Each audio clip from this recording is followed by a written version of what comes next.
로마서 12장 1절 함께 읽어보도록 하겠습니다.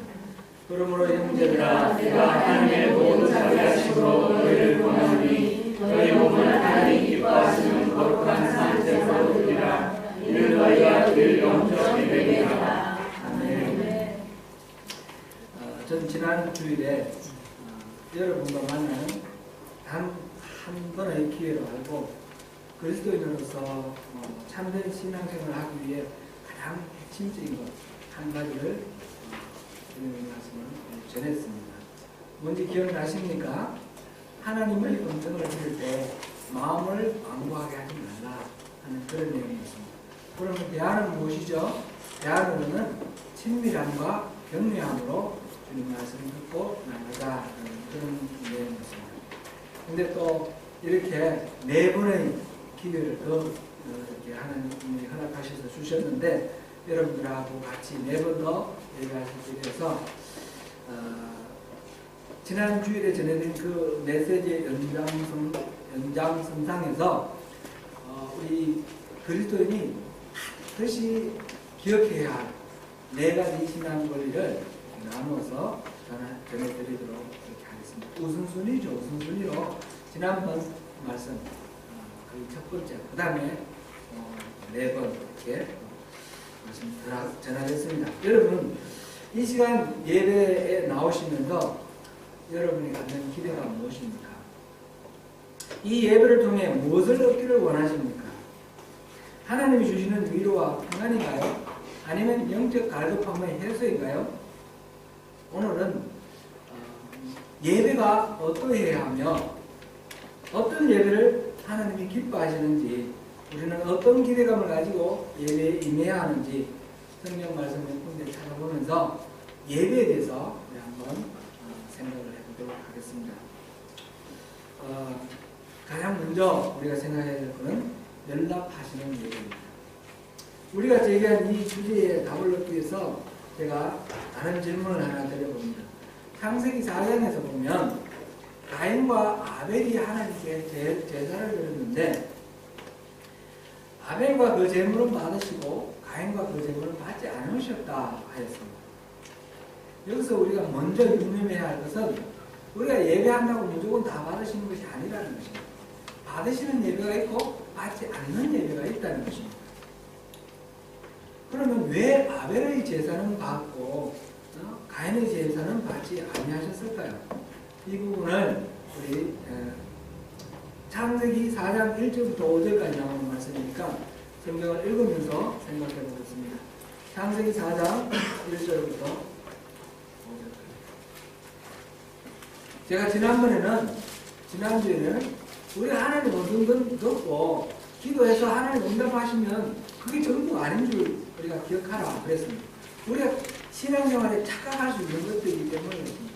우리가 예배 드리면 하나님 다 받으시는가? 이것도 우리가 착각할 수 있는 부분입니다. 자, 이걸 잘 모르면 예배를 해도 헛 예배 드릴 수가 있습니다. 창세기 4장 1절부터 5절까지 함께 목소리를 맞춰서 읽습니다. 아담이 그의 아내 하와가 임신하매 하와가 임신하여 가인을 낳고 이르되 내가 여호와로 말미암아 동정하였다 하니라. 그가 또 가인의 아우 아벨을 낳았는데 아벨은 남치는 자였고 가인은 농사하는 자였더라. 세월이 지난 후에 가인은 땅의 소산으로 제물을 삼아 여호와께 드렸고 아벨은 자기도 연양의 첫 새끼와 그 기름으로 드렸더니 여호와께서 아벨과 그의 제물을 받으셨으나 가인과 그의 제물을 받지 아니하시니라. 가인이 몹시 분하여 안식되게 하니. 아멘. 왜 아벨과 제물을 받으셨고 가인과 제물을 안 받으셨는지 혹시 포착하셨습니까? 성경 본문에서는 그 이유를 명확히 제시하지 않습니다. 어떤 분은 많은 분들이 그렇게 이해를 하는데 가인의 제사는 피가 없는 제사라서 받지 않으셨다 이렇게 하는데 거기에는 선뜻 동의가 가지 않습니다. 제사의 규례는 그로부터 수천 년 후에 모세에게 하나님이 주셨는데 그것을 소급해서 가인의 제사를 받지 않으셨을 리는 없는 것 같습니다. 그리고 모세에게 주신 제사의 규례에 보면 소제라고 해서 곡물로 드리는 제사도 있습니다. 그러니까 공물로 제사를 드려서 안 받았다, 비가 없어서 안 받았다, 그런 것은 쉽게 납득되지 않습니다. 하나님이 받으시는 제사와 받지 아니하시는 제사에는 어떤 차이와 이유가 있을까요? 우리 4절과 5절을 다시 한번 읽어보겠습니다. 4절과 5절 시작. 아벨은 자기도 양의 첫 새끼와 그 기름으로 드렸더니 여호와께서 아벨과 그의 제물을 받으셨으나 가인과 그의 제물은 받지 아니하시니라. 가인이 몹시 분하여 안되니 가니. 아벨과 그 제물은 받으셨으나 가인과 그 제물은 받지 않으셨다 하였습니다. 제사, 오늘날은 예배입니다. 이 예배는 제물만 드리는 것이 아니라 제물을 드리는 그 사람, 자신도 함께 드리는 것입니다. 제사하는 사람이 자기를 드리지 않을 때 그 제사와 제물을 함께 받지 아니하시고 제물만 받거나 뭐 이렇게 하지 아니하신다는 것입니다. 지금 아벨과 그 제물은 받으셨는데 가인과 그 제물을 받지 않으셨다. 이것은 가인이 자기를 드리지 않았기 때문이다. 이렇게 봅니다. 가인이 자기를 드리지 않고 제물만 드렸다는 것은 그 다음 반응에서 금방 나타납니다. 금방 하나님에 대해서 화를 내고 분을 냅니다. 나중에는 동생 아벨을 쳐 죽이기까지 하나님께 반항을 합니다. 그것은 자기를 드리지 않고 그대로 자기가 붙들고 있다는 것입니다. 이사야서 1장 10절에서 17절 보면 하나님은 이스라엘 백성이 바치는 무수한 제물을 거절하십니다. 제물들을 기뻐하지 아니하실 뿐만 아니라 견디지 못하겠다 이렇게 말씀을 하십니다. 이스라엘 백성들이 손을 들어 부르짖을 때 하나님은 눈을 가리고 기도를 듣지 않겠다라고 하십니다. 왜 그렇습니까? 그들의 예배가 거짓과 형식으로 드려지는 제사였기 때문에 그렇습니다. 자신은 드리지 않고 제물만 갖다 바치기 때문에 그렇습니다. 사랑하는 성도 여러분, 우리가 드리는 예배를 하나님이 기뻐하실까요? 하나님께서 내가 드리는 예배를 기쁘게 받으실까요? 그 기준은 우리 자신을 드리느냐 드리지 않느냐. 제물과 함께 우리 자신을 드릴 때 하나님 기뻐하시고 우리 자신을 안 드리고 제물만 드릴 때 기뻐하지 아니하신다는 것입니다. 사실 하나님이 예배를 받으시는지 받지 아니하시는지 관심이 없는 듯한 그런 경우를 저는 많이 보았습니다. 그냥 때우기식입니다. 내가 이번 주에도 예배는 드렸다. 예배는 빠지지 않았다. 이런 사실을 확인하고 스스로 만족하는 그런 내 관심이 있습니다. 그러니 예배는 무조건 빨리 끝나는 게 좋겠고 설교는 그 내용이 어떻든지 25분만 넘기지 않으면 좋겠고 다행히 박종호 집사님께서 저에게 설교를 말씀을 부탁을 하실 때 40분 설교를 준비하라고 하셨어요. 25분보다 훨씬 길어서 좋고요. 40분 넘을 수도 있습니다. 성령님 인도가 힘들어 갈 겁니다. 아멘. 물론 일시적으로 불가피하게 그러는 경우가 있을 것입니다. 다양한 고난과 시련 가운데서 예배할 힘이나 의욕조차 다 사라지는 그런 경우도 있지 않습니까? 그럴 때 그래도 난 예배는 드려야겠다. 그리고 죽을 힘을 다해서 예배 자리에 나오시는 것 하나님이 말하실 리가 없습니다. 기뻐하실 것입니다. 그러나 예배 드려봐야 별거 없더라. 하나님의 임재 나 경험한 적이 없어. 그래서 아무런 기대감도 없이 그냥 예배에 나오는 것, 맹숭맹숭하게 예배하기 위해서 예배하는 것, 그런 것은 하나님이 받으실 리가 없습니다. 그것은 예배가 아닙니다. 그런 것은 예배라고 부를 수가 없습니다. 예배는 하나님과의 만남입니다.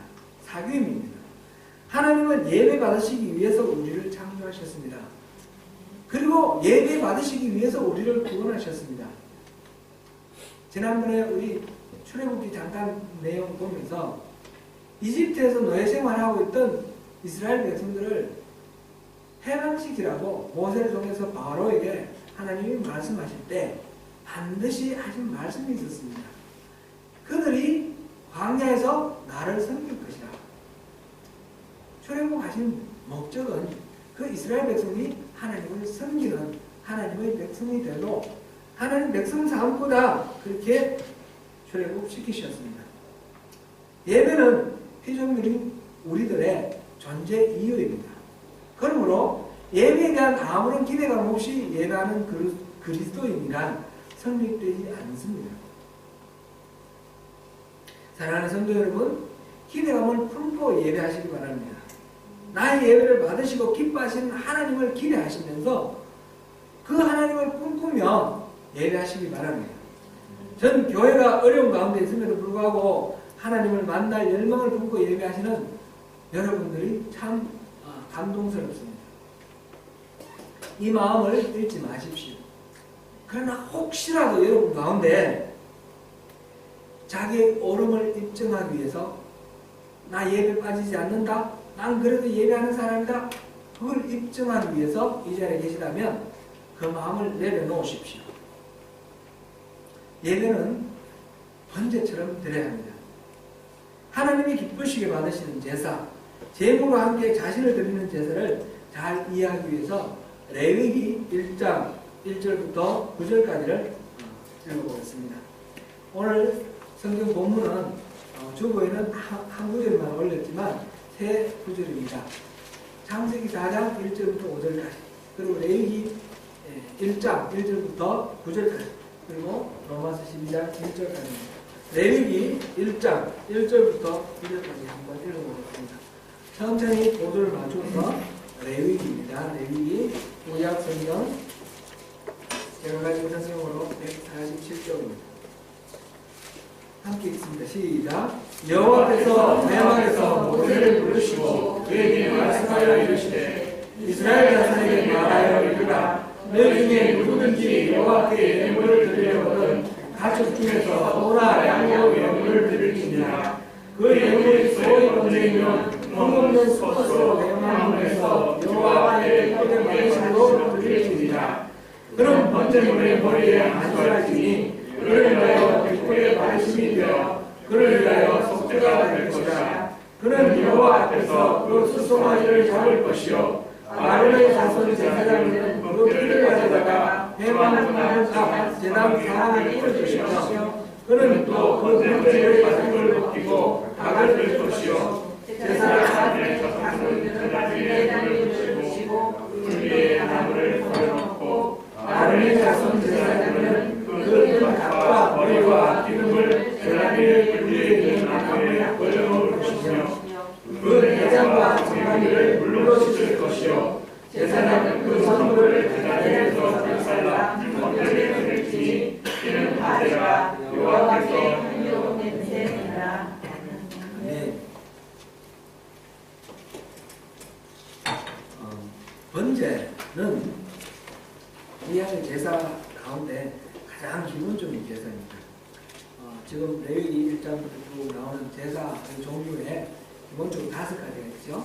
번제가 있고 속죄제, 속건제, 그리고 소제, 두 번째 소제가 있죠. 소제가 있고 마지막 화목제, 감사제가 있습니다. 이 5가지 제사 중에 번제가 항상 기본입니다. 속죄제와 속건제를 드릴 때도 반드시 번제를 드려야 됩니다. 소제를 드릴 때도 반드시 번제를 드려야 됩니다. 화목제를 드릴 때도 반드시 번제를 같이 드려야 됩니다. 다른 제사 안 드릴 때도 번제는 매일매일 드려야 됩니다. 매일매일 드리는 번제를 상번제, 항상 상태를 써서 상번제를 드려야 됩니다. 그러니까 번제는 제사의 기본이다 라는 것을 우리가 알 수 있습니다. 여러분 예배를 드릴 때에 항상 이 번제를 마음에 두고 번제처럼 예배를 드려야 됩니다.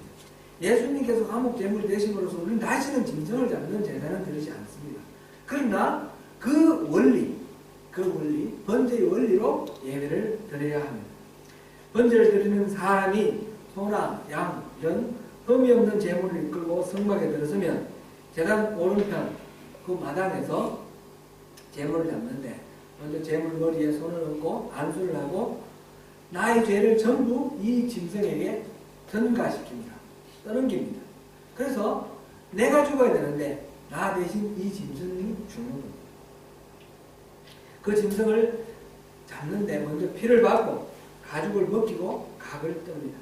각을 뜬다는 것은 토막을 내는 것인데 뼈 하나하나까지도 다 토막을 냅니다. 그리고 내장과 정강이를 씻습니다. 피는 제단 사방에 뿌립니다. 그리고 각을 뜬 것과 머리와 기름, 내장과 정강이는 제단 위에 올려놓고 태웁니다. 제만 나올 때까지 완전히 태웁니다. 9절을 다시 한번 읽겠습니다. 그 내장과 정강이를 물로 씻을 것이요 제사장은 그 전부를 제단 위에서 불살라 번제를 드릴지니 이는 화제라 여호와께 향기로운 냄새니라. 아멘. 한번 상상해 보십시오. 제단 옆에서 제물이 될 짐승을 잡았습니다. 아무리 조심해서 피를 받아도 피는 그 자리에 낭자하게 흩어져 있을 것입니다. 그 피를 제단 사면에 뿌렸습니다. 짐승 한두 마리 잡는 것도 아니고 하루 이틀 잡는 것도 아니고 매일매일 잡아서 수많은 짐승의 피를 그곳에 뿌렸습니다. 그곳에 도랑을 만들어 놓고 피가 고여 있을 것입니다. 피 비린내가 날 것입니다. 그리고 짐승의 살을 태웁니다. 기름과 그 살이 탈 때 그 비린내가 진동할 것입니다. 연기가 잘 타지 않아서 연기가 그곳에 차갑니다. 어린내 나는 연기가 그곳을 채웠습니다. 이 피비린내와 연기, 매캐한 연기 냄새, 그리고 살코기가 타는 고약한 냄새, 그 냄새를 하나님은 향기로운 냄새라고 그렇게 말씀하셨습니다. 피지컬리 그 냄새가 향기롭다는 뜻은 아니죠. 그럼 무슨 의미입니까? 자기 자신을 철저히 죽이고 자기를 부인하고 온전히 드릴 때 그것을 하나님이 기쁘게 받으신다는 것입니다.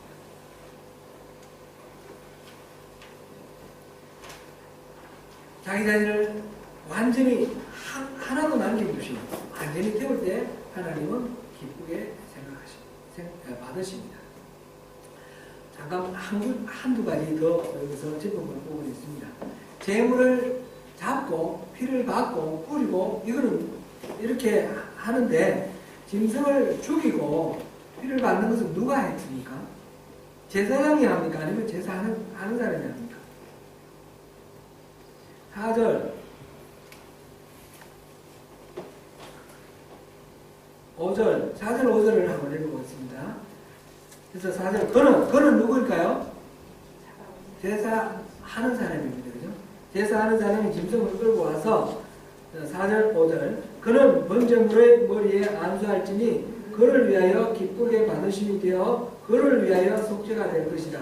그는 여호와 앞에서 그 수송아지를 잡을 것이요 아론의 자손 제사장들은 그 피를 가져다가 회먹는 제단 사방에 뿌릴 것이며 제사하는 사람이 제사를 드리는 사람이 짐승을 잡고 피를 받습니다. 그러면 제사장은 그것을 받아서 뿌리고 그 각을 뜬 짐승을 제단 위에 올리는 역할을 합니다. 죽이는 것은 누가 죽입니까? 내가 죽입니다. 예배에 임할 때 철저히 자기를 죽여야 돼요. 하나님 날 죽여주십시오.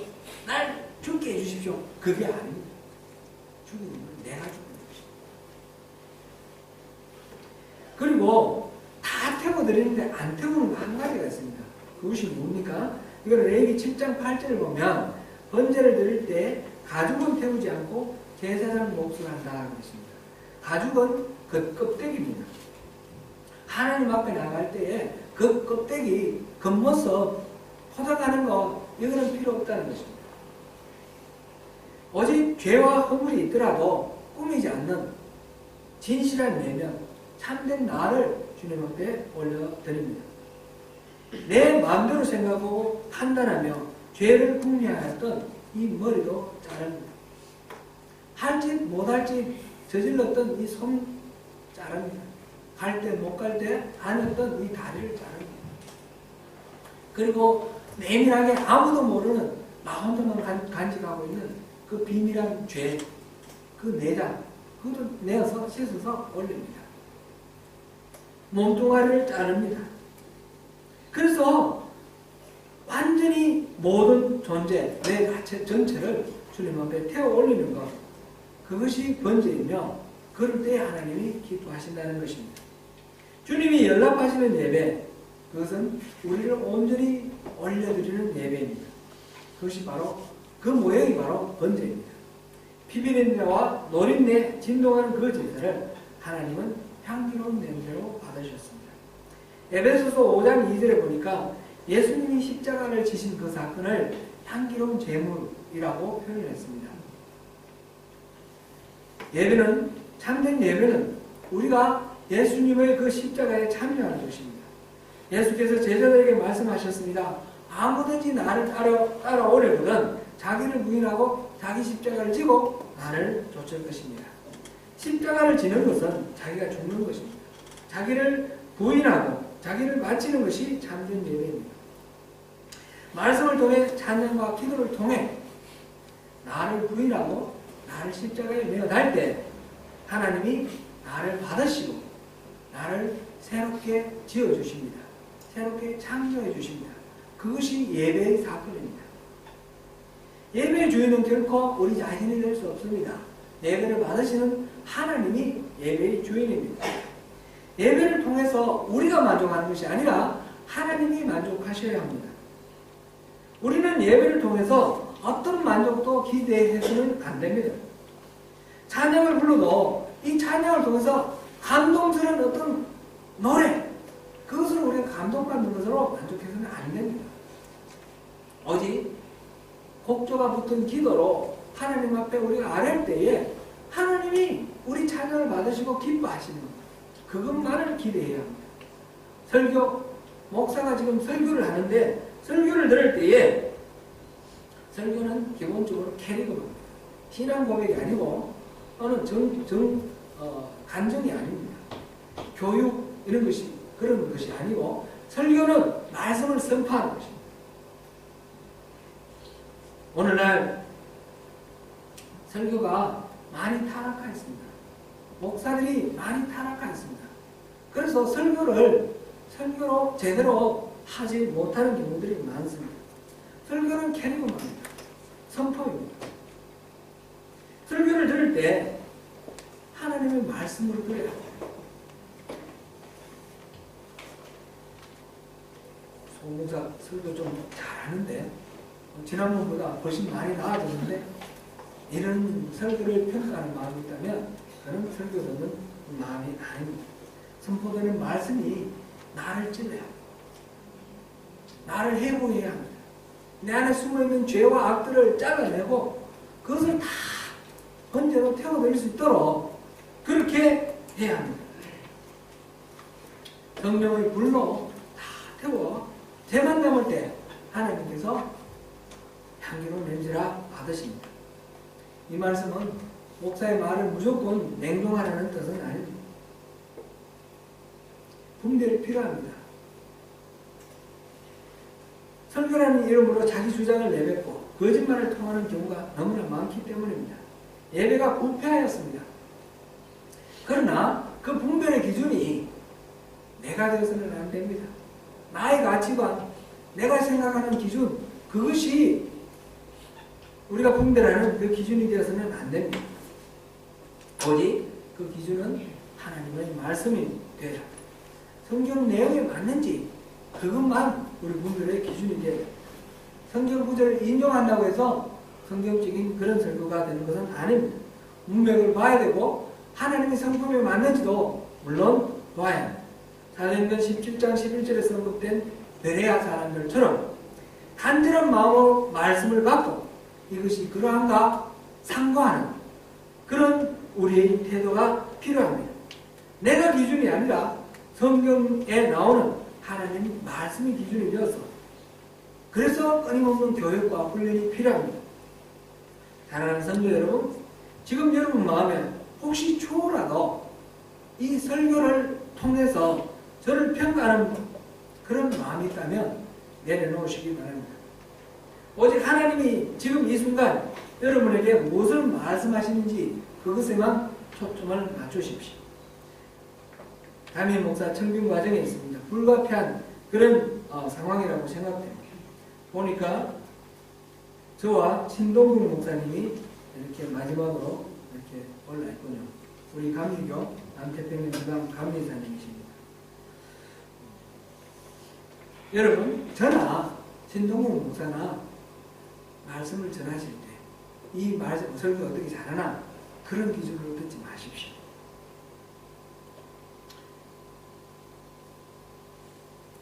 단지 이 그릇을 통해 전하시는 하나님의 말씀, 지금 이 순간 하나님은 여러분에게 무슨 말씀을 하시고 싶어 하시는지 하나님의 속마음만 들으시길 바랍니다. 그래야 하나님께서 여러분을 받으십니다. 그래야 우리의 이 예배가 향기로운 제무, 향기로운 제사가 될 것입니다.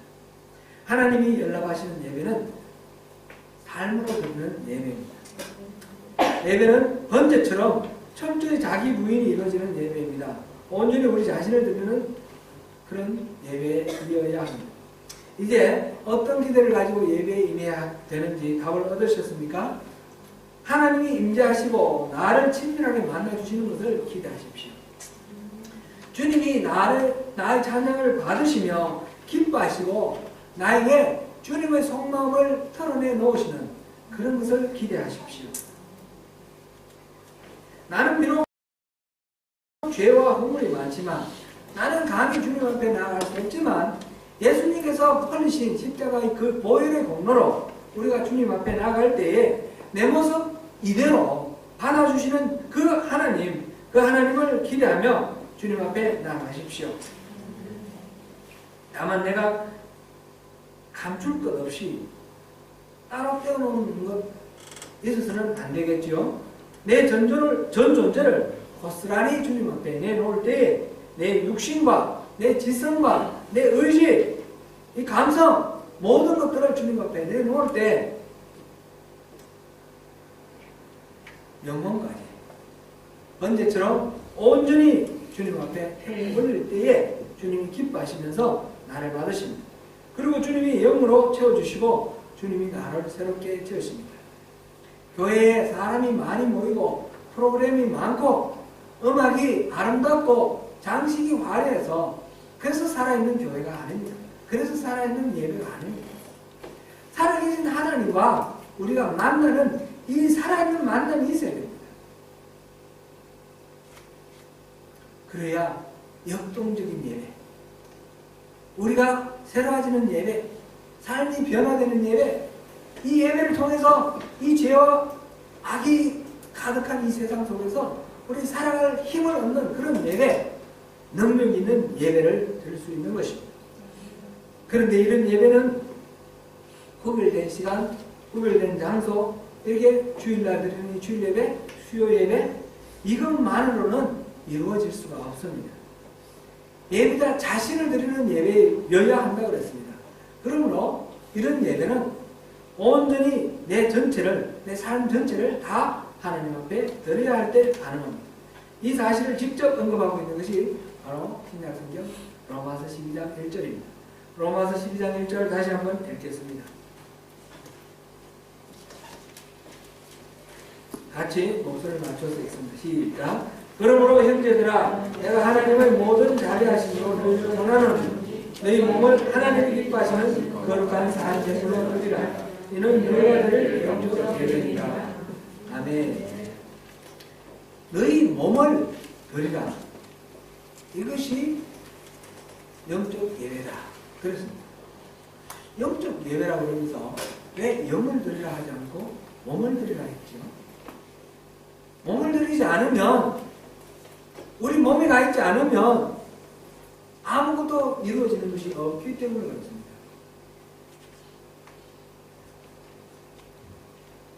요한복음에서 예수님께서 직접 신령과 진정으로 영과 진리로 예배를 드리라 하셨는데 그 원리와 동시에 몸을 드리라 하는 이 로마서 이 원리, 이 두 가지가 예배를 하는데 아주 중요한 핵심적인 두 축입니다. 기억하시길 바랍니다. 우리 몸이 가 있는 모든 현장, 삶의 자리를 하나님께 드려야 한다. 그런 것입니다. 잠을 자고 밥을 먹고 형제 자매나 부부 사이에 갈등이 있고 고민이 있고 어려움이 있는 이런 삶의 현장, 가정, 그리고 직장, 그리고 사회생활 여러 가지 정치적인 활동, 경제적인 활동, 모든 우리 구체적인 삶이 하나님께 드려지는 그런 삶이 되어야 한다는 것입니다. 교회에서 예배할 때만 예배이고 나가서는 내대로 사는 것, 그거는 예배가 될 수가 없습니다. 여기서 예배하는 것은 삶의 예배의 시작이다. 삶의 예배를 다시 한번 환기시키는 자각이다. 이렇게 생각을 해야 됩니다. 우리 모든 상황 속에서 아무리 어렵고 힘들고 고난이 닥쳐올지라도 그 상황이 녹록지 않고 예배조차 힘들지 않을지라도 내가 이 세상 살아가면서 말씀대로 살아가는 것이 결코 그렇게 녹록지 않지만 그 속에서 내가 살아가는 것이 아니라 내 안에 계신 하나님이 살아가신다. 그리스도께서 살아가신다. 그래서 나를 살아가는 것이 아니라 나를 덜어버리고 나는 완전히 덜어버리고 내 몸은 덜어버리고 예수님께서 이끄시는 대로 살아가는 것. 그것이 삶의 예배입니다. 내 인생의 주인은 원래 내가 아니었습니다. 원래 내 인생을 만드신 분이 내 생명을 만드신 분이 하나님이셨고 죄 가운데 빠졌을 때 다시 건져주셔서 회복하신 분이 하나님이십니다. 예배는 회복의 자리입니다. 하나님이 나의 주인이심을 내가 고백하고 하나님이 다시 나의 주인으로 되시는 그 자리가 예배입니다. 그럴 때 하나님께서 나를 기뻐하시는 것이죠. 사랑하는 성도 여러분, 이제 말씀을 정리하겠습니다. 우리가 예배를 드리면서 무엇을 기대하여야 하겠습니까? 찬양으로 감동받고 눈물 흘리는 것, 목사가 전하는 메시지가 나의 평소 생각과 일치하는 것, 그래서 기쁜 것, 메시지 속에 담겨있는 하나님의 위로와 격려가 있는 것, 그런 것 다 우리가 기대할 바가 아닙니다. 우리가 기대할 것은 오로지 한 가지, 하나님이 기쁘게 받으시는 예배, 내가 이렇게 예배할 때 하나님이 기쁘게 받으시는 것, 그것만 기대하십시오. 하나님은 어떤 예배를 연락하셨습니까? 우리 자신을 온전히 드리는 예배, 번제처럼 자기를 철저히 부인하고 예수 그리스도의 십자가에 참여하여 옛사람이 온전히 죽을 때 하나님이 기쁘게 받으십니다. 하나님이 연락하시는 예배, 하나님이 기쁘게 받으시는지 아닌지는 어떻게 알 수 있습니까? 우리 안에 자기 부인이 확인될 때 알 수 있습니다. 하나님의 무한하신 은혜와 사랑이 깨달아질 때 우리가 알 수 있습니다. 말씀이 나의 존재의 죄를 비추어 줄 때입니다. 내 생각과 다른 그 하나님의 생각이 비추어지고 내 안에 그 부패한 나의 자아가 드러나 보일 때, 하나님 말씀이 나를 찌르고 쪼갤 때에 내 행동의 잘못과 죄를 깨닫고 회개할 때에 그럴 때 하나님이 내 죄를 받으시는구나 확인하는 것입니다. 예배의 은혜는 자기 확신이 아닙니다. 예배의 은혜는 자기 부정입니다. 자기가 높아지는 것이 아니라 낮아지는 것입니다. 그 모든 과정에서 나를 사랑하시는 하나님의 은혜를 깨닫는 것이 예배의 복입니다. 내 삶이 고쳐지고 새로운 삶으로 변화될 때 하나님이 받으시는 예배, 성공하는 예배입니다. 예배가 축제가 되어야 합니다. 그러나 그 의미는 나의 구미에 맞아야 되고 내 감정이 만족해야 되고 그런 의미가 아닙니다. 도무지 자격이 없는 나, 그런 나를 구원하신 하나님께서 나를 만나주시고 나를 친구 삼아주시고 친밀하게 나에게 말씀해 주시고 그 속을 내어주시는 이 놀라운 은혜와 그 사랑, 그것을 깨닫고 우리가 넘치는 감격으로 기뻐할 때 그럴 때 우리가 축제가 되는 것입니다. 혹시 여러분 가운데 이런 말씀 들으면서 오히려 부담스러운 분이 있으십니까?